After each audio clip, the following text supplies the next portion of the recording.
อูมาว่าเข้าสวนเนาะทุกคนโอ้บรรยากาศทางหลังบ้านมื้อนี้คืองามแฮงทุกคนเพราะว่าฝนตกหละหมอกมันออกช่วง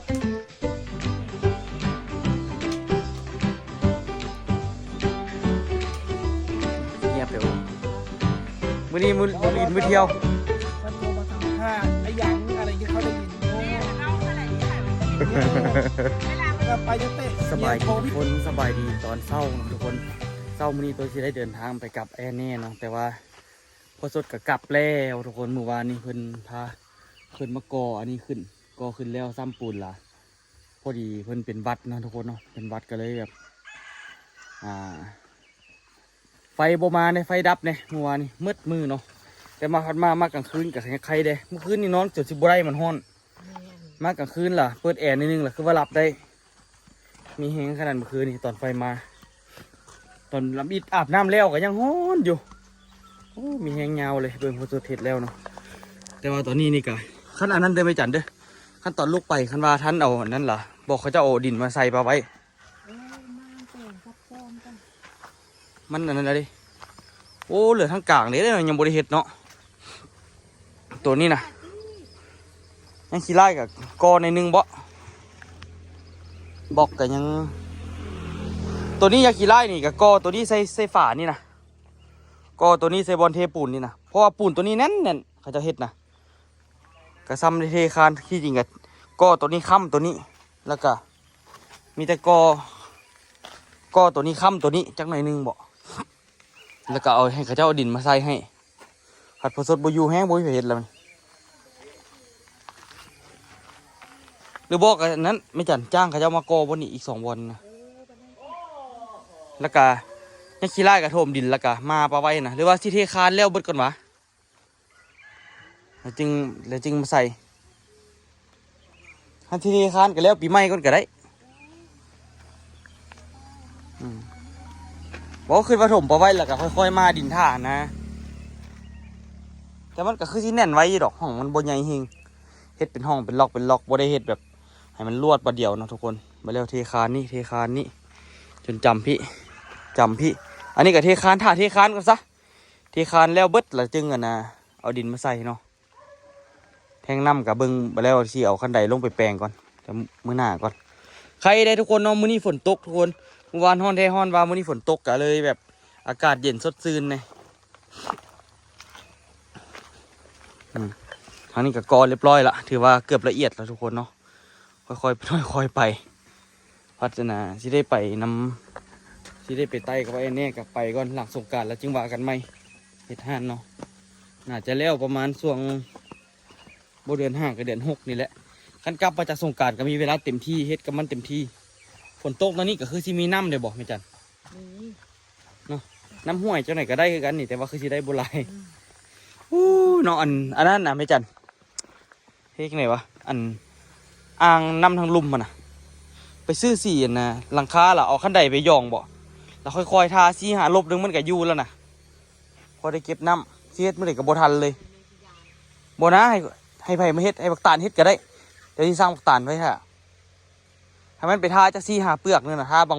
งๆแล้วก็ปล่อยน้ำได้คืนละบ่ต้องอันนี้บ่ต้องเอียงหลายดอกบ่ต้องได้ไปซ่อมไปแซมมันหลายเฮ็ดมีแหงขนาดต้นมะนาวต้นอย่างก็คือสิมีแหงขนาดพักอันหอมลาบนั่นไม่จันก็คือสิตายแล้วเนาะขุดปลูกใหม่ปะพอเบาเวียกมานี่ทุกคนมันหลายแต่ละมือเศร้าเมื่อวานนี้ลูกก็แต่เศร้าฮอด10 โมงจนก็อันนั้นแล้วก็ไปแต่ละมือแต่ละเว้นรถก็มีผ้าคลุมนี่ก็สวยได้อยู่ดิช่วงที่บุยูเนาะดอกอันนี้มันหล่นใส่นะหล่นแท้หล่นว่ะดอกลำไยกำลังเก็บเครื่องเก็บของฮะมัดแล้วได้ละเหลือละสบายละวันนี้ฝนตกฟ้าแดดได้อยู่กันได้อยู่เดี๋ยวเก็บเครื่องละนี่เข้าอูมาว่าเข้าแล้วแบบโอ้มีดดิสิบ่ได้เอาไปน้ำจากดวงบ่วะมีดไอ้แน่มีหลายละ ที่จริงมีดพอตู้ซื้อน้ำพอตู้คักกันมีดน้อยแล้วมัน ตัวนี้ยัง หืม ตัวนี้มันคมแยกมือแม่ อึบดูสภาพ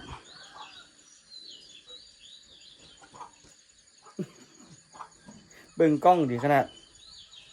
เอาลมแม่ก้อยเราก้อย ปะโต้เอ้ย โต้ ปะโต้ โต้เอ้ย ใครเนาะไปไวมาไวเนาะ เดี๋ยวเขามาช่วยเราจะไปนอนที่คืนนึงกับพูด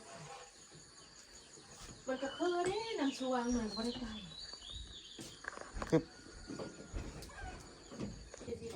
อืม เวลาน้ำมัน ค่อยๆรูปก็เป็นรูปแหง เอาแม่ก็คอยเลยตัวจุกเขาน่ะ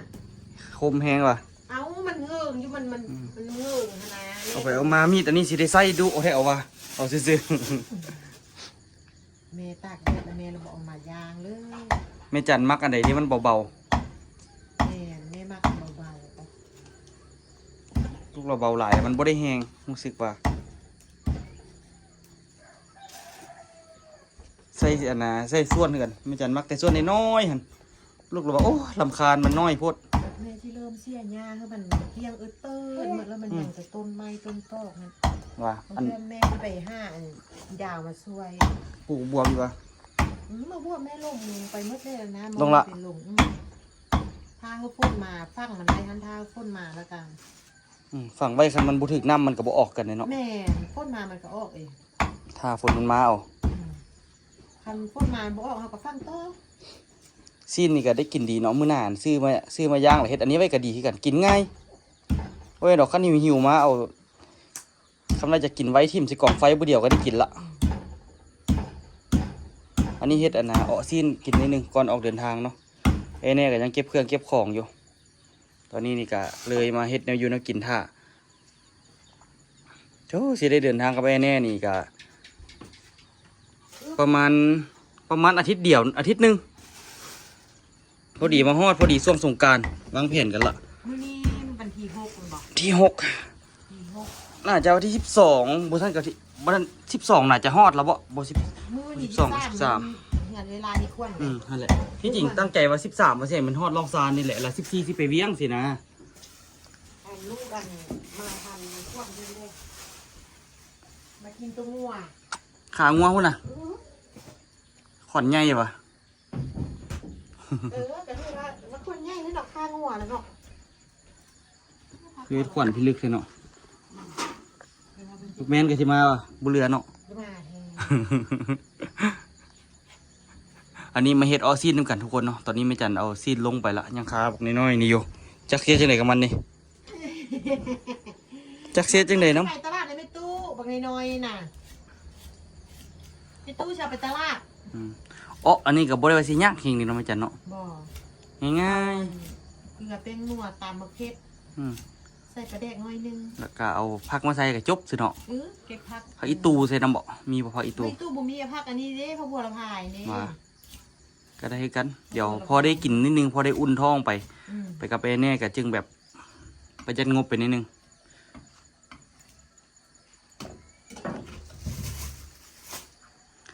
นี่มะเขือก็ได้ ตั้งใจไว้สิไปใต้นี่ฝากทุกคนติดตามเลยทุกคนเลยเพราะว่าตัวนี้สิได้คลายแต่เล็กๆน้อยๆเนาะแต่ว่าความละเอียดไปเบิ่งที่ซองไอ้แน่เนาะทุกคน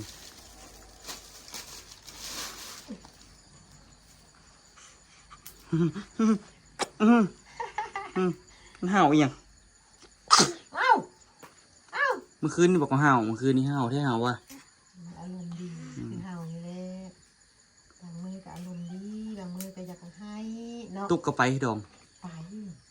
แสดงว่าเกี่ยวไปเวียงคุณก้อนมันบอก เที่ยวไปลุงเวียนพุ่น เกี่ยวไปเวียงแล้วก็อันน่ะจังอันน่ะไปพุ่นบัดกลับไปส่งพุ่นก่อน กลับไปส่งตุ๊กต้นแล้วก็จังค่อยกลับมาบ้าน อื้อหือ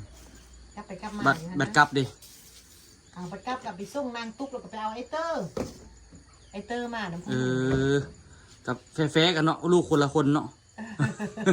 คิดว่า เอ้ยอันน่ะขี่ข้านไปแล้วกลับเลยสินะได้มาส่งไอเตอร์เห็นบ่ ไปเอาไอเตอร์ ไปส่งอีตุ๊กไอเตอร์กับอีตุ๊กอยู่ห้องเซาอันเดียวกัน ไอเตอร์กับนั่นวะไอเตอร์กับมาลินบ้าน เพื่อนที่มาเฮ็ดตู้มาเฮ็ดตู้มันเดี๋ยวช่วยพ่อวันที่24นี้แม่ป้าที่เปิดบ่อนไปเที่ยว ฮะเดินท่องเที่ยว เอาบ่อนเพื่อนเฮ็ดคังเฮ็ดคนจีนไปเศร้าไปเดือนน่ะแล้วมันมีตาดแล้วเพื่อนไปเฮ็ดตู้แล้วก็เธอคนเป็นลินตาด เดี๋ยวสิพาไอ้เนี่ยไปโปรโมทแล้วสิเฮ็ดแล้วสิเห็นแล้วตอนใด เอาวันที่24เนี่ยล่ะเปิด เดี๋ยวอันมีโอกาสดอก เพื่อนเชื่อว่าลินปีใหม่นี่นะเลยว่ามาจะพูดเรื่องมางานแล้วจะค่อยกลับไปลินบ้านไม่ป้าค่ะ กันไม่จันแกอยากไปลินวะ รู้ไปแม่จะไปค่ะ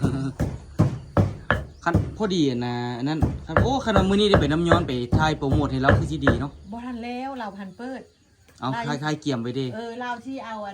หญ้าเอาเดิมมาแม่ไปน้ำช่วงท่านเพื่อนยังว่าพ่อลุงยังว่าลงไปเบื้องแม่ลาไปลงไปเบื้องแม่ลานั่น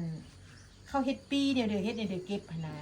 ในป้าว่าปีนี้ท่านเราที่บริหารเฮ็ดเก็บบริหารเก็บเงินไปว่าเข้าไปแล้วบริหารเก็บเงินเราที่เฮ็ดอาหารไปว่าเข้าไปนิ่มที่ซื้อเข้าซื้อเครื่องเอาที่ซื้อที่จริงอะนะเก็บเป็นรถก็เก็บเป็นคันละเพื่อบ่จอดรถนะคันละ20,000บ่คันละ50บ่คันอยู่เวียงนี่เขาสิเอาเป็นคันละ50หรือว่าคันละ80สินะไปเข้าไปเขาสิเอาเครื่องของมากะยาเขาแต่เขาก็ขายเครื่องน้ำเพราะเขาเอามาเขาก็จะกินเพิ่มมีแล้วค่ะนะ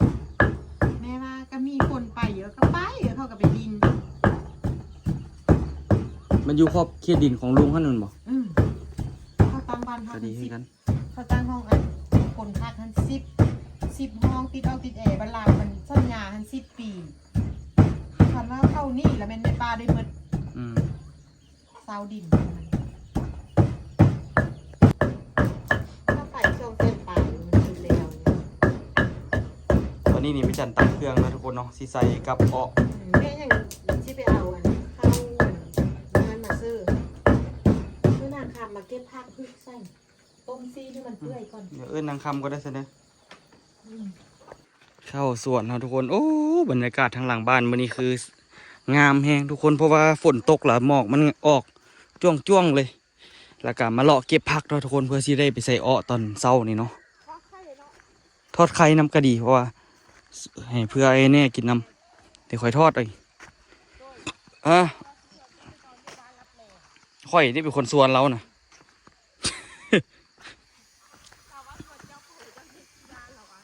ฮะโอ้ยข่อยนี่สิขี้ย่าน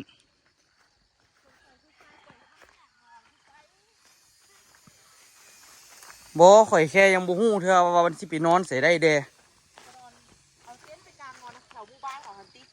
ตัวหมู่บ้านนั้นยังมีคนหลายบ่มีคนอยู่เด้ก็หลายอยู่เอาจนจะไปกับลุงเนี่ยดีไฟบ่ได้อันนั้นบ่ได้นอนไปกับ ใช้เวลาโดนบอกย่างวะโดนแห้งกะโดนอยู่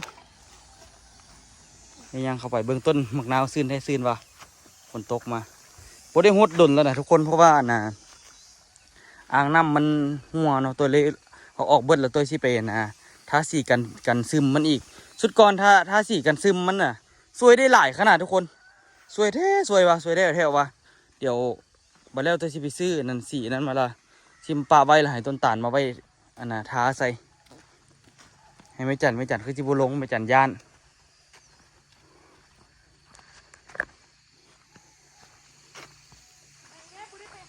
ยังมาปิดบนนึงเราไปวับอุคำนี่ยาวยักอยู่เริ่มยังให้ไหนไม่ยังโอ้ยาเถอะจะไปเอาต้นตาลจับไม่แล้วบ่แม่นวะใช่ไหนครับพี่เอาไว้ข้างบนกอไผ่เอาไว้ข้างบนกอไผ่พุ่นน่ะงึดไหลเอามาหินอันนี้เราเก็บผักใส่อยากกินฝีมือนางอูคำจังเลยกินแน่นอนดีแซ่บเหมือนทำให้ตัวย่อยบ่โอ้แน่นอนเพจจะคลิปบ่อซินอย่างซินงัวแหละคลิปเพจล้มบางกี่ตัวหัวยังอยู่ วัวเต็มบ้านเต็มเมืองเลย พอดีเลยวันที่23เขาเจ้าว่าล่มงัวก็มื้ออันขวัญปีใหม่นะ พี่ต้องมาวันที่22มันได้ อยากกินจูครับ ใช่วันที่23เราก็ไปกินล้มวัวกับเขา มีก้อยขา อันนี้ โค มี งไหม แล้วอันนี้เราไม่ต้องเอา นี่ มีก็กินบ่ได้ทายบ่ได้ ได้ ได้ซะบ่ ได้ เพศบ่เป็นหยังกันบ่ โดนปิดไง ได้ ก็นั่นลองดู แต่ว่าบางคนเนาะคือเห็นเขาเจ้าทายลงวะเนาะ ไม่ได้คือ เรียกว่ามันอันตรายอีหลีเด้ ไม่ก็ติดเหลืองแล้วก็เป็นเซนเซอร์หรือไม่ก็ เยซูไปอยากได้ยอดวิวหลายเท่าเนาะเยซูเอาชีวิตไปเสี่ยงกับคลิปเดียวเนาะ เจ้าจะเอาชีวิตไปทิ้งกับคนคนเดียวหรือเปล่าล่ะอุ้ยคลิปเดียวหรือเปล่าล่ะ แน่มันไผคนเดียว ใช่คน อูคำไง กับแม่นแหละ ยูกับอูคำก็ต้องเป็นทาสอูคำอ่ะ ก็ใส่เป็นทาสไทยแหละ อืม โต้ยไง แต่พี่ไม่ใช่พี่เป็นน้องไง อืม ไม่ โต้ยเป็นทาสอูคำนะ แม่น เขาเอิ้นทาสเมียมันอยู่ อืม เมียตายเนี่ย ทาสเมียยุทธก็เป็นทาสเมียทุกวันเนี้ย ไปแต่เศร้าบุมาเขาเถื่อนทาสเมียเนี่ย เมื่อวานเมียโทรมาเป็นไงโต้ย ฮะ บ้านเมียโทรมาเป็นไงเอาความจริงเอาว้าว โทรว่าเป็นหยัง เมียเจ้าโทรมาบ่ โทร แล้วเจ้าทำไง อยากกินมื้อหน้ายังโทรมามื้อนี้มื้อลีนมื้อเที่ยว มันโทรมาทำห้าไอ้หยังอะไรเงี้ยเขาได้ยินโอ้ แม่มันเล่าแค่ไหนนิสัยมันสิเป็น เออ เวลา เดี๋ย มั วน กลับไปจะเตะเมียโชว์พี่อันเน่เลยพูดอย่างเงี้ยโอ้โห แม่นซะบ่ จริง มันเป็นอันนั้นแหละเวลามันต้อหน้าคนเลย เจอ ห แล้ ลา วย คน มันจิโซพาวสินะ อันด่า หน้าดูคุยโอคมเมียที่ไหนได้ในบ้านโอ้โหท่าเมียครับนั่นแหละ อันด่า เพียแน่เคยเป็นได้ แต่ว่าน้องบ่ค่อยเสียเงินนี่น้องน่ะไม่ค่อยเสียตังค์นะครับอยากได้หาเองนะอยากได้เงินบ่อู เจ้าจะท่ากินข้าวก่อน อยากได้เงินบ่ นี่เงินก็หายเยอะ หาเองฮะ มีท่ากินข้าวกับฝีมือเมียก่อนวะ เอากินก่อนตัวเฝ้าไปใส่ ได้ ถ้ากินน้อยหนึงก่อนข้าวเช้าก่อนเนาะ กิน มันสิแล้วนี่สิได้กินแล้วอืมไป แป๊บนึง เอาเก็บผักก่อนนั่งเทิงถ่าแม่ตัดคลิปถ่าแม่ เดี๋ยวทอดไข่พี่ โอเค ทอดไข่ด้วย ทอดไข่นั้นโอ้ยทุกคนในทั้งนี้นี่ก็หันกลับมาก็คือสิไม่แล้วสงกรานต์คือกัน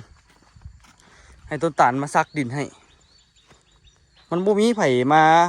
สวยนอกจากต้นตาลนะเรื่องเฮ็ดแบบนี้นี่นะ อัน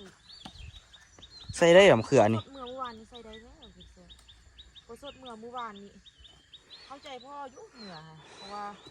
บูมีน้ำบูมีอันเดี๋ยวค่อยถามเมื่อสวยพอดีพ่อย่างมาพ่อคอยกำลังว่าจะไปซอกซื้อเดี๋ยวตลาดมันซื้อพ่อกินอะไรสิแต้งอันเดี๋ยวมันก็อึดหน้าอึดในพอสิกินข้าวกับอันเดี๋ยวมือสวยนี่กินอะไรแล้วกินเยอะสิเมื่อวานสิป้า กินได้เลยนะไม่จันเอานั้นออกสิตีเอาน้ำคือโยดน้ำห้วยวะนี่สร้างวะย่าให้มันโยดตัวนี้ก็ได้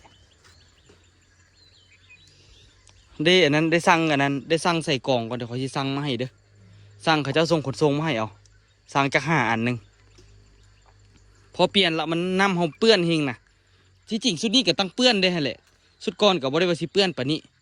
สุดนี้น้ำขี้ตุ่มมันออกมาแต่ว่ามันก็กองพิลึกขนาดนั้นมันก็ได้กองจนน้ำใสกิ๊บเลย หรือว่าเขาอันนั้นบอกอูบอกมือวานเขาจะไปลกไปกินเนี่ยอันน่ะเนี่ยว่าสิเว้าเมื่อกี้นี่ ที่ไปเดินข้ามค่ายพักกันนี่แหละห้อมโปง พอขายแล้ววะ บุค่ายเลยนะ โอ้ยลูกไปถามตลาดเอามาไหมเอามาให้แม่เอามาให้แม่เต็มผู้ใดก็ได้สุดก่อนเขาให้โล40บ่ก็ไปถามไหมไปถามหลายห้านเอาไม่จันอยากได้เท่าไหร่ไม่จันก็ตั้งราคาขออยากได้โลเท่านี้ซื้อบอสิเขาเจ้าอึดเขาเจ้ากันเอาอันนั้นมันอึด มีน้ำนี่อันนี้พักขนาดเลยโคตรเน็บแล้วมาแล้วนี่นะ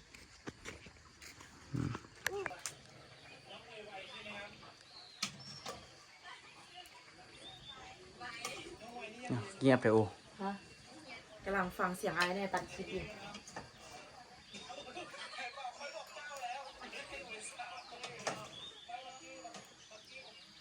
ตอนนี้พี่แน่เจอสาวในฝันแล้วเด้แต่ว่ายังโบกล้าตุกลงปวงใจเพื่อเพราะว่า พี่เจ็บมาเยอะก็เลยว่าอู้ก็เลยบอกว่า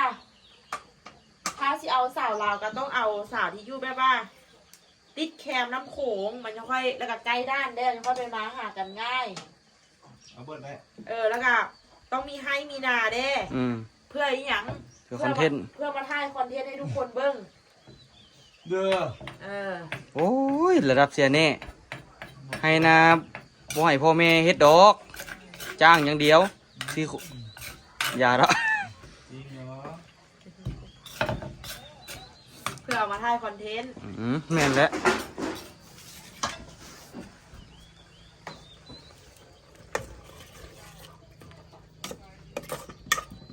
แม่เคยเพชรหลายแต่ว่าสิบ่เพชรบ่นี่ เฮ็ดเอง แม่เป็นคนตำไหมนี่เขาบ่เป็นคนตำ เฮ็ดทิพย์แล้ว กินแล้วสิเดินทางละซ่าละ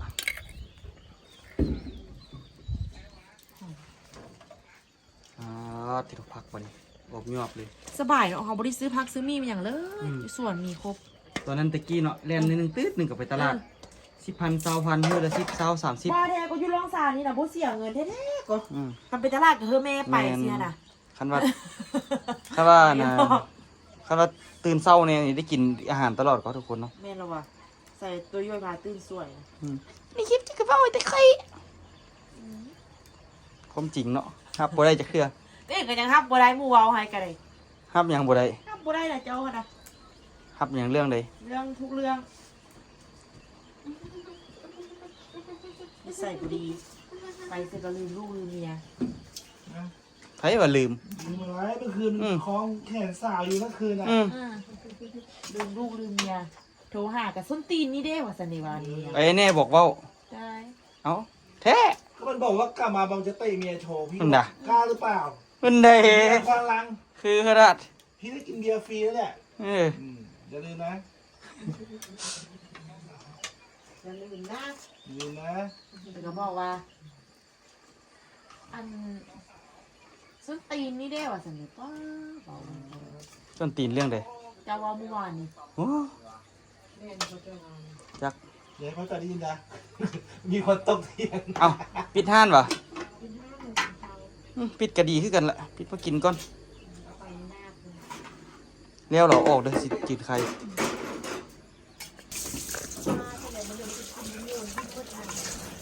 เพราะเราบอกเนาะ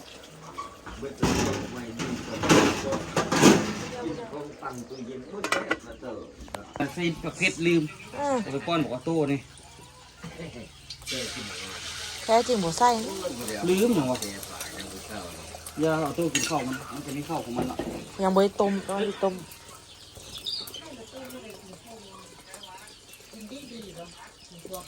เอาโตมากินปากเหรอ ปลาดุกมันเหมือนปิ้งปลาดุกตัวเยอะ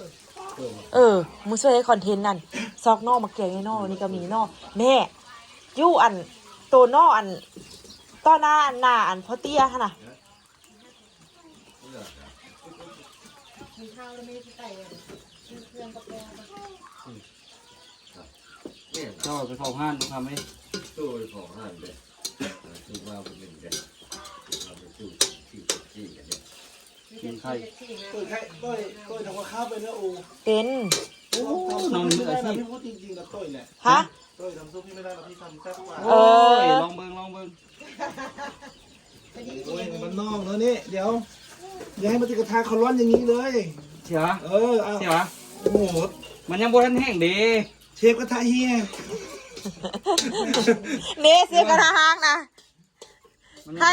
พี่พ่อเสียกระทะห้างพี่อันแน่เนาะ ไฟ ถ้าไม่ได้ถ้าไม่ได้ อย่างนี้ดิแบบเตี้ยไปไม่ต้องสูงกว่านี้ด้วย ไปโบเฮงตัว พอได้อยู่ เฮ้ยเด้อ ได้สิได้สองพัน เป๊ะเราก็ได้แล้วก็ เอาแม่มื้อนี้แสดงว่าไฟบ่ได้แล้วแม่ไฟมาแล้ววะ ทำได้แล้วเข้ากับเบาขึ้นหน้าข้ามันไปเห็ดยา ไง อ๋อเขาย่ามันยากเห็นบ่ ย่านมันอันไหนย่านมันยาวนะมันหลายมือแล้วเขาจะสิท่วงเอาใส่ว่า2มือสินะ อืม บางทีเขาอาจจะแก้แต่มือเดียวก็แล้วกับมี เขาว่า เขาเผื่อไว้ไง ไป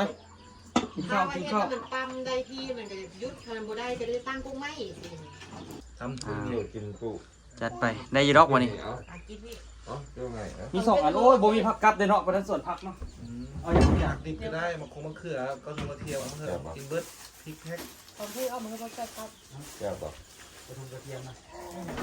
เฮ้ย คุณแม่เปิดก่อน ซ่บบ่ กระเทียมที่กินแล้วแบบดึงดัง แซ่ ดึ บ ง ปะ ดัง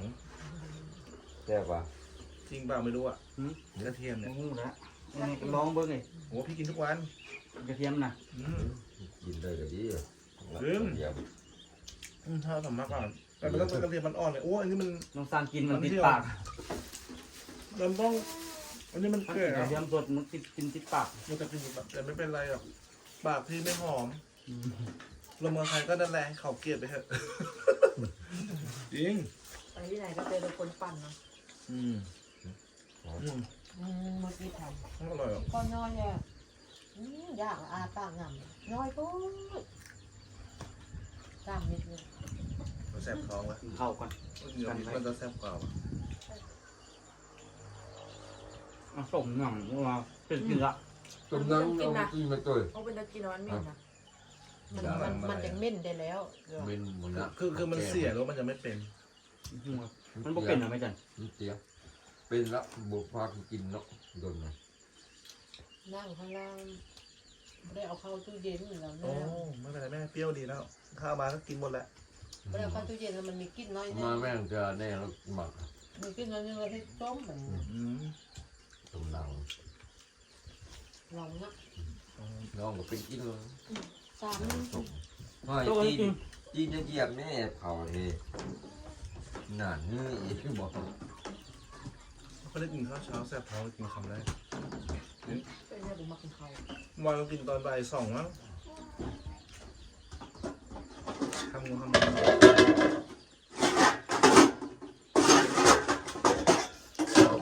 ็นโมงเป็นนอนนะลบกระเพาะ มันต้องกินมันได้แต่เช้า กินไข่ อ้า ไข่ ว ต่อย เสื้อ อยู่ ซองแค่เหรอ มันเผ็ดแล้วไม่ได้ดอก จะไปหมู่บ้านอันที่พี่โจไปอันที่เขาเจ้าปีที่เขาทำพิธีอ่ะค้าวัวค้าเนี่ยนะพี่แน่ แล้วกินไปอยู่ไปดิ นักกินเหรอ ต้องป้า เอาเป็นพี่บ้าน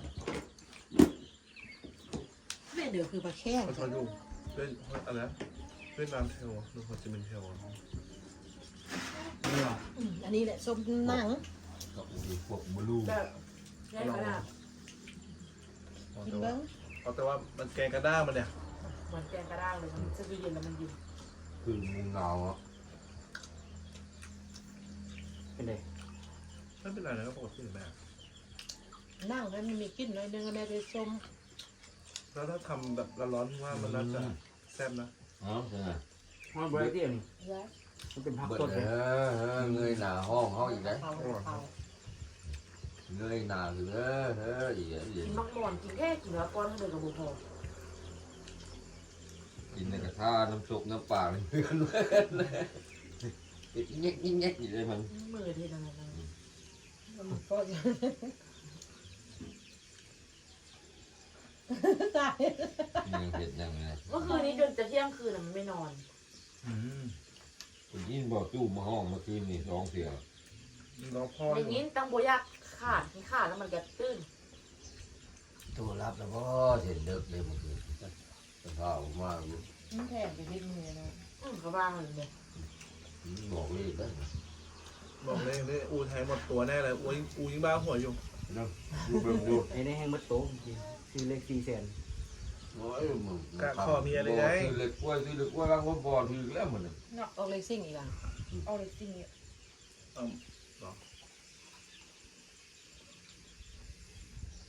เรื่องโตนึงที่บอกเลย เสียดายเนาะอีโอซาบอกเลขซาวันจนกับคุยบอกเลข พอจอยบอกสิว่า บ่อซื้อเล็กกล้วยบ่ซื้อ ฟันยีฟันมาแกลังฟันกันบอกอีกไปซื้อ มันบอกซื้อเขาเลขถึกมากับบอกว่าที่ได้เงินดอก ได้มาสำเร็จทั้งนึงก็ไปซื้ออีกติดใจดิ มาจะเองดวงดี ซื้อหมดซื้อหลายกว่าเก่าเลย จับไปเด็กกระทืบเพชรช่องอันนู้น นี่แหละเบิดละ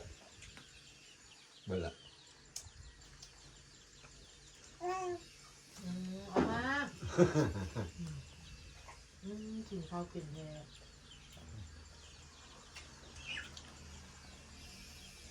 แซ่บหวาน อนแต่ว่าทางเป็นจุดปืนมาจากไห้ระบาดเดียวแล้วกับอย่างนอนบุดเดียวเปลี่ยนไว้ขนาด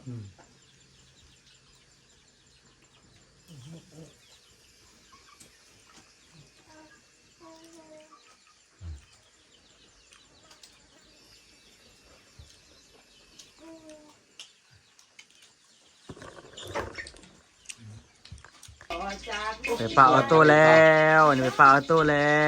ว ที่นี่ปะแล้ว ไปปะมันแล้ว เราจะไปให้คลิปประตูอยู่นั่นแม่ก็มีตู้เนาะคนที่ไปซื้อเครื่องมาค่ายเดี๋ยวนี้มันไปค่ายเครื่องเลย ไว้เจอกันคลิปหน้าเด้อทุกคนเด้อฝากทุกคนติดตามกันเดินทางเลยเนาะ ค